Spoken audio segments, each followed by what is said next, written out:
There was one detail in the middle of all the noise that made people stop. Not the flight plans.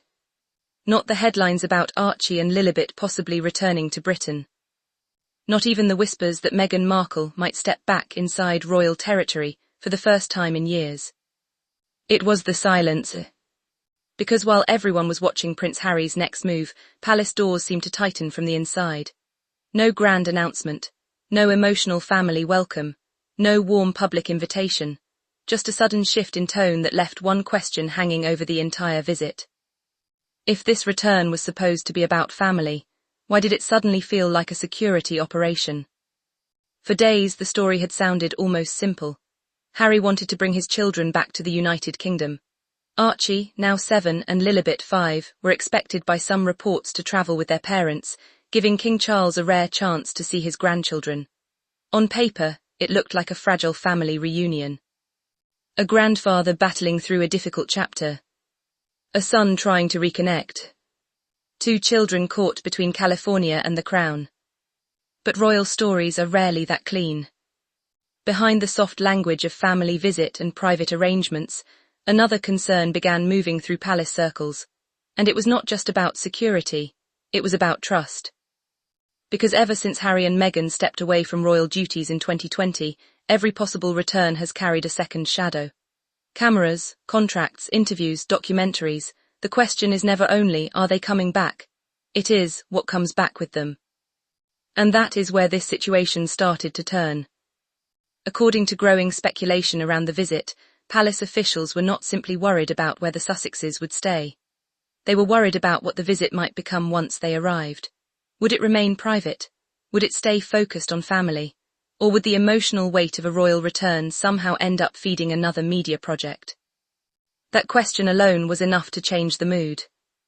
Because for the palace, the United Kingdom is not just a destination. It is the centre of the institution Harry and Meghan publicly walked away from. And if Meghan returned under the banner of family, while cameras, content deals, or future storytelling hovered in the background, it would be seen by critics as something much more dangerous than a visit. It would be seen as access. And access is the one thing the palace has become very careful about giving. At first the public focus stayed on Harry, his security concerns, his desire to bring Archie and Lilibet home, his complicated relationship with King Charles. It was emotional, almost sympathetic. A father saying he wants his children to know his country. A son hopping time has softened old wounds. But then came the harder question.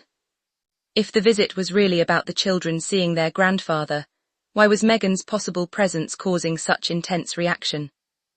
That is when the story shifted from family reunion to palace alarm. Insiders and commentators began suggesting that Meghan's return would not be viewed the same way as Harry's. Harry, despite everything, is still the king's son. His history with the family is painful but direct.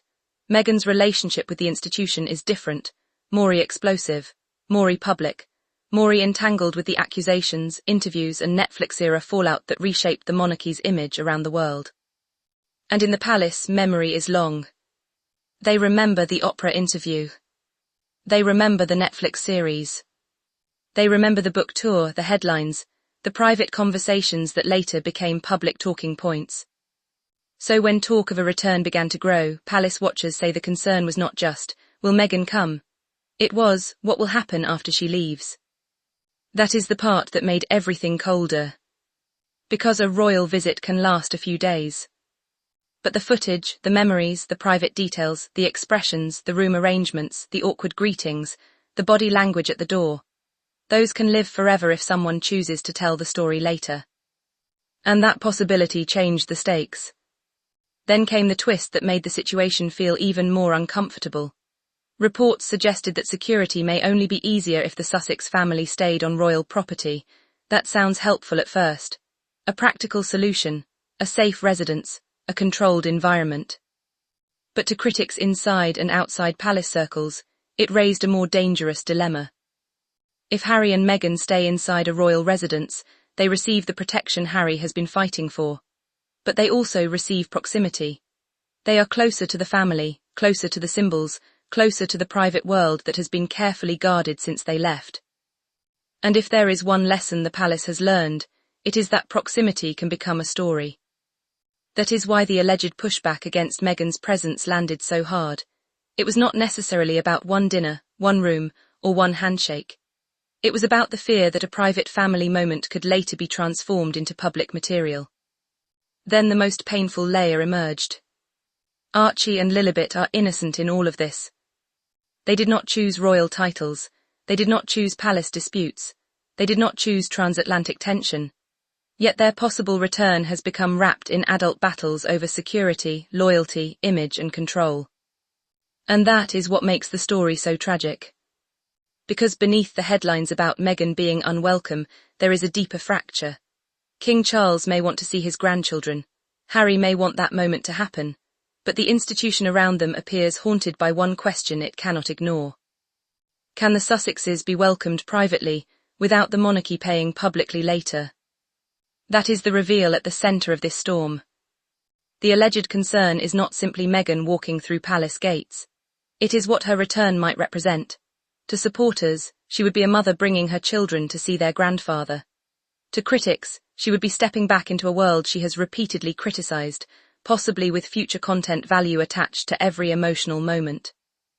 And the palace, according to the mood around this story, is not prepared to take that risk easily. So now Harry is caught in a brutal position. If he comes alone, the headlines say the family is still divided.